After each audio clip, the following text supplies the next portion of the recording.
S'expatrier pour booster sa carrière. Qui n'a jamais rêvé d'aller travailler quelques années aux États-Unis ou au Canada? Certains Français l'ont fait, beaucoup même, puisque le ministère des Affaires étrangères estime au total qu'autour de 2,5 millions de citoyens français résident en 2023 à l'étranger. Pourquoi cette expatriation peut-elle être un avantage pour la suite de sa carrière et comment bien valoriser une expérience professionnelle à l'étranger? Réponse aujourd'hui avec nos deux invités. Caroline Gaillarde, associée chez Yourside, nous accompagne. Bonjour Caroline. Bonjour Eva. Merci beaucoup de nous accompagner. Jean-Claude Beaujour nous accompagne également, avocat international en droit des affaires. Bonjour. Bonjour. Je vous voyais noter, je ne me suis pas trompée dans le chiffre, Jean-Claude Beaujour, 2,5 millions de citoyens français qui résident à l'étranger en 2023. Qui vivent à l'étranger, ça ne veut pas dire que... Qui travaillent. Voilà, ça ne veut pas dire qu'ils travaillent tous. Tout à fait. Et on en parlera justement par rapport à votre sujet. Tout à fait, je vous avais vu noter, c'est pour ça que je voulais vous faire réagir. Jean-Claude Beaujour, comment vous expliquez cette envie d'ailleurs d'une partie des travailleurs français? Ça a toujours existé. Ouais. La France est un pays où elle avait des colonies, puis des régions d'outre-mer. On a un commerce international qui est extrêmement actif. Vous savez, dans un petit ouvrage que j'avais commis, j'avais dit la mondialisation n'avait pas commencé avec l'OMC. La mondialisation a toujours existé. Donc c'est vrai qu'il y a énormément de Français qui vont travailler à l'étranger. Ce qui diffère aujourd'hui, c'est que tout d'abord, c'est devenu un élément de promotion de la carrière professionnelle, d'une part, et puis, d'autre part, on ne nous attend pas. Parce qu'avant, nous avions effectivement ces postes où on allait en Afrique, on allait en l'ex-Indochine, c'est-à-dire en Asie du Sud-Est, où les gens avaient des postes et avaient des carrières. Maintenant, on ne nous attend pas, donc ça se prépare. On en parlera, ça se prépare, ça se cherche, il faut se battre un peu, mais ça peut être effectivement un accélérateur de carrière. C'est facile de partir financièrement, réglementairement parlant. Est-ce que c'est facile de partir? Est-ce qu'on peut se dire on part du jour au lendemain dans un autre pays travailler? Alors, partir du jour au lendemain, c'est un peu audacieux, parce que comme disait très justement Jean-Claude, ça se prépare. Je pense que c'est important de réfléchir à l'avance à l'objectif de l'expatriation. Ouais. Qu'est-ce qu'on recherche dans cette expatriation? Est-ce qu'on y va pour une promotion? Est-ce qu'on cherche à développer de nouvelles compétences? Est-ce qu'on cherche finalement à booster la partie financière? Parce que ça existe aussi. Donc il faut bien préparer ça. Il faut aussi préparer, se poser la question du pays de destination. Ça a un impact. Et puis ensuite, il faut travailler son réseau sur place. Il faut peut-être apprendre la langue, se familiariser aussi avec la culture. Donc tout ça est à prendre en compte bien avant de partir, de façon à ce que l'arrivée se passe dans de bonnes conditions. Jean-Claude Beaujour, on a parlé ces dernières semaines de la fin du Golden Package à l'expatriation. Qu'est-ce qui promettait ce Golden Package qui tend donc à disparaître, on a l'impression? Vous savez, il y a énormément de choses. Dans le Golden Package, vous aviez un salaire beaucoup plus élevé, le logement, la voiture, parfois le chauffeur, la domesticité, les billets d'avion et même une compensation de salaire pour le conjoint ou la personne qui suivait dans le cas échéant et qui étaient peut-être parfois privés d'emploi. Il y avait aussi la scolarité des enfants. L'école française coûte excessivement cher aux États-Unis, que ce soit à New York, que ce soit à Los Angeles ou à Tokyo.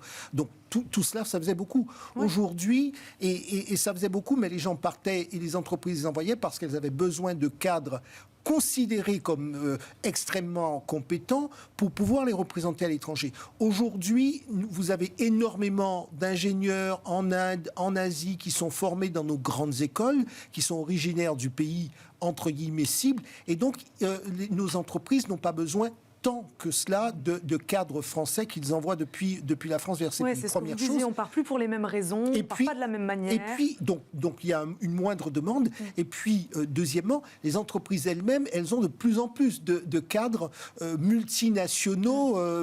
À Paris, à la Défense, vous avez des cadres dirigeants qui viennent d'Inde, qui viennent d'Amérique latine, qui viennent d'un peu partout. Donc c'est vrai que la concurrence est plus importante. Donc on a normalement tendance, les entreprises offrent un peu moins que ce qu'elles offraient avant. En tout cas, nous, on le voit quand nous accompagnons des cadres dirigeants qui s'en vont à l'étranger, parce que tout ça, ça se prépare et ça se négocie. Qu'est-ce que ça veut dire alors de ce voyage à l'étranger, de cette expatriation à l'étranger, cette fin du Golden Package? Selon vous, Caroline, qu'est-ce que ça signifie? On ne voit plus l'expatriation de la même manière ou on la voit différemment? Oui, en fait, il y a différentes configurations d'expatriation. Je pense qu'il faut distinguer la configuration dans laquelle vous partez dans le cadre d'un groupe, où là vous êtes accompagné, où effectivement, malgré tout, on a un contrat d'expatriation avec tous les avantages dont Jean-Claude vient de parler, qui tend à réduire, ça disparaît de plus en plus, ces contrats d'expatriation, ça coûte très cher.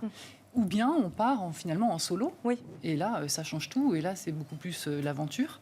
Et dans ces cas-là, il faut effectivement être prêt à affronter un niveau d'adversité bien supérieur parce qu'on n'est pas accompagné. Et financièrement, notamment, ça peut aussi être un petit peu hasardeux. Est-ce que ça peut être quelque chose qui plaît aux jeunes, ça, de partir beaucoup. Voilà. Les jeunes jeunes partent énormément, bien sûr. Mais c'est très clairement une opportunité. Vous êtes confronté, lorsque vous êtes à l'étranger, vous êtes confronté exposé à des enjeux bien supérieurs à ceux si vous restiez dans votre pays. Vous avez accès à un niveau d'interlocuteurs, à des dirigeants auxquels vous n'auriez pas accès si vous restiez dans votre pays. Vous avez, c'est très clairement, en termes de leadership également, vous avez souvent des équipes réduites, donc une transversalité des tâches qui est très intéressante. Et finalement, ce niveau d'exposition fait que quand vous revenez, en l'espace de quelques années à l'étranger, ça équivaut à multiplier par 2 si vous étiez resté dans votre pays d'origine. Donc pour un jeune, c'est absolument fantastique. Oui, on va en parler de ce retour en France. Oui. Jean-Claude Beaujour, je voyais tiquer sur ces jeunes justement qui partent. En effet, c'est quoi le profil? C'est des jeunes qui ont fait leurs études à l'étranger, déjà peut-être en fait, généralement, dans le pays. Ils ont une première expérience à l'étranger, ça c'est sûr. Et Caroline vient de parler de la connaissance linguistique, de l'aptitude à pouvoir se mouvoir dans un environnement complètement différent. Mais ce que je constate, c'est qu'au-delà, traditionnellement, on avait des jeunes des grandes écoles, des grandes universités françaises. Aujourd'hui, vous avez énormément de jeunes issus de formations professionnelles, de lycées hôteliers, tout ce qui tourne autour du tourisme et de l'art de vivre à la française fonctionne très bien en Asie, en Amérique latine et même en Afrique, au Moyen-Orient. Ce sont des destinations pour nos jeunes, donc ce sont des opportunités d'emploi. Donc oui, aujourd'hui, tous les jeunes sont concernés. Ce qui est important de savoir, et comme je disais, partir du jour au lendemain, réponse surtout pas, parce que vous avez tout d'abord des règles administratives dans les pays d'accueil, et puis il faut veiller à des choses qui sont très simples. Quelle protection sociale, comment organiser, est-ce qu'on part, si on part pour une entreprise, est-ce qu'on est en détachement ou bien on est en expatriation? Il y a une différence, que le détachement dure maximum 6 ans et l'expatriation, on a le contrat de travail français suspendu et on a un contrat de travail local. Quel régime? Ça peut freiner un départ, ça, Jean-Claude Beaujour, ce poids administratif? Oui, parce qu'aujourd'hui, ce que nous voyons, en tout cas, nous accompagnant beaucoup de cadres sup qui partent à l'étranger, l'idée c'est je pars, à un moment donné il faut savoir qu'on est étranger à l'étranger, donc à tout moment on peut vous demander de retourner, de repartir, voire vous pouvez avoir un problème de sécurité dans le pays, on le voit avec ce qui se passe en Afrique, vous avez des entreprises françaises au Niger et ailleurs où on demande aux cadres rentrer, donc vous pouvez être obligé de rentrer, mais pour autant le retour se prépare, et donc c'est vrai que de ce point de vue nous aidons les cadres, en général, sont des cadres qui partent dans des conditions que vous venez d'indiquer. Eh bien, ça se prépare. Quel poste aurai-je à mon retour? À quoi est-ce que je puis prétendre? Ça se met par écrit, parce que les promesses n'engagent que ceux qui les entendent. Et puis, dernier élément, il faut aussi se dire que le départ, c'est pas je m'en vais et on se revoit dans quelques années. Ça suppose de conserver le contact avec l'entreprise que l'on représente. Donc l'entreprise ou le marché du travail ou le marché absolument. Vous dites vrai, parce que votre sujet c'était booster une carrière.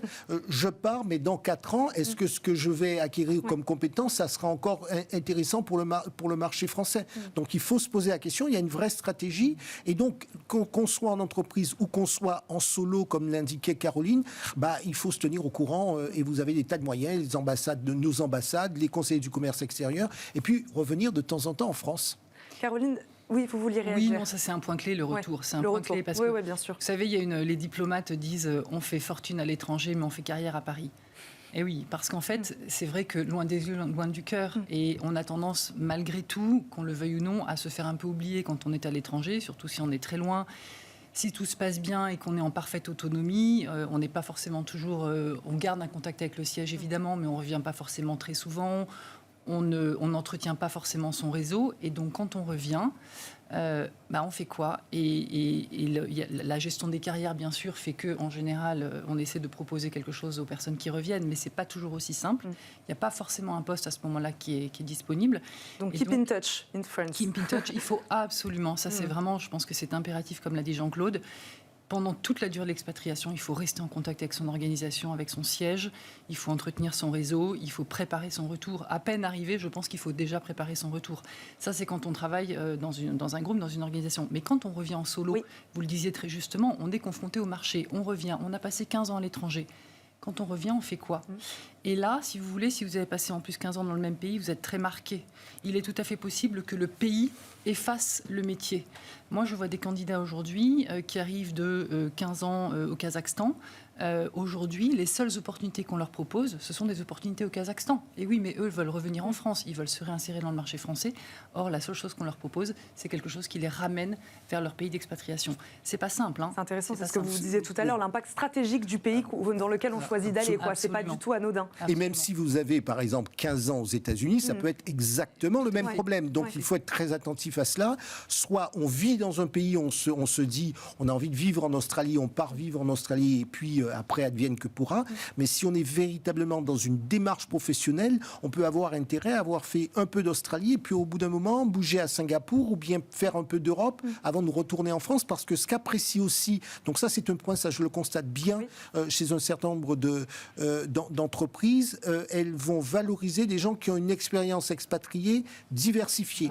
Donc si vous avez passé 8 ans à l'étranger, sur des continents différents, ça peut être parce que ça traduit votre capacité. Je vois qu'un certain nombre de gens, ils ont passé 4 ans en Australie, 3 ans en Allemagne, donc ça donne un peu une dimension diverse. Ça montre que vous avez une connaissance de marché différent, et puis ça veut dire aussi que pour la suite, parce que pour une entreprise c'est important, elle vous donne un poste à un moment donné, mais elle doit pouvoir aussi vous projeter ou se projeter à travers vous dans ce qu'elle fera de vous, parce que si elle se dit il ou elle ne pourra faire que du Kazakhstan, et que je sais que mes relations commerciales avec le Kazakhstan vont à un moment donné s'arrêter, ça veut dire que avec ce salarié, vous serez, ça sera compliqué. Vous avez commencé à la faire un peu tous les deux, mais Caroline, si on devait faire une petite checklist des compétences qu'on peut valoriser à son retour en France, qu'on acquiert en partant à l'étranger, qui serait transversale, on va dire, là en l'occurrence à tous les pays, tous les continents. Voilà, qu'est-ce qui va plaire globalement aux recruteurs quand on revient en France, qu'on a passé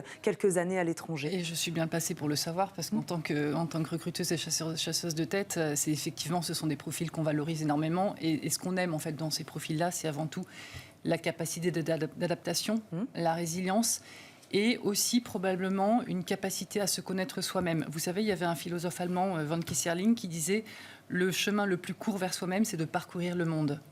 Pourquoi ? Parce qu'en fait, le choc des cultures provoque des réflexions d'autodiscernement qui vont vous permettre d'avoir accès, entre guillemets, à la connaissance de vous-même.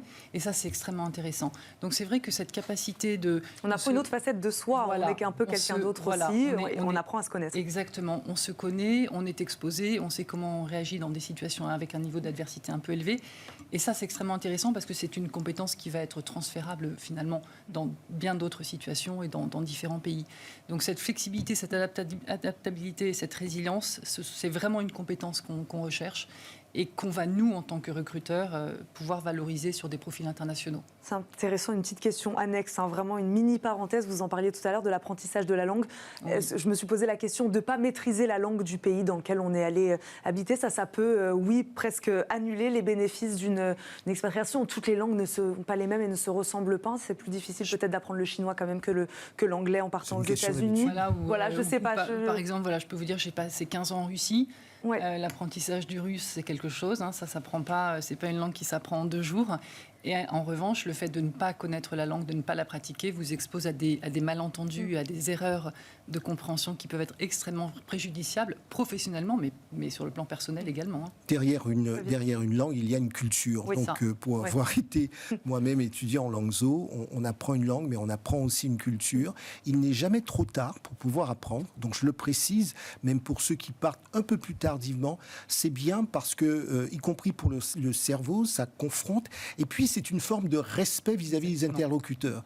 Leur dire qu'on fait l'effort de parler leur langue, c'est aussi marquer un peu de respect. Et voyez-vous, pour nous qui sommes occidentaux, lorsqu'on parle à l'expatriation, vous êtes étrangers, c'est vrai qu'il peut y avoir un préjugé, et de montrer à votre interlocuteur que vous êtes respectueux de sa culture, eh bien c'est déjà commencer à gagner sa confiance. Bon, vous savez comment partir et vous savez comment valoriser votre départ.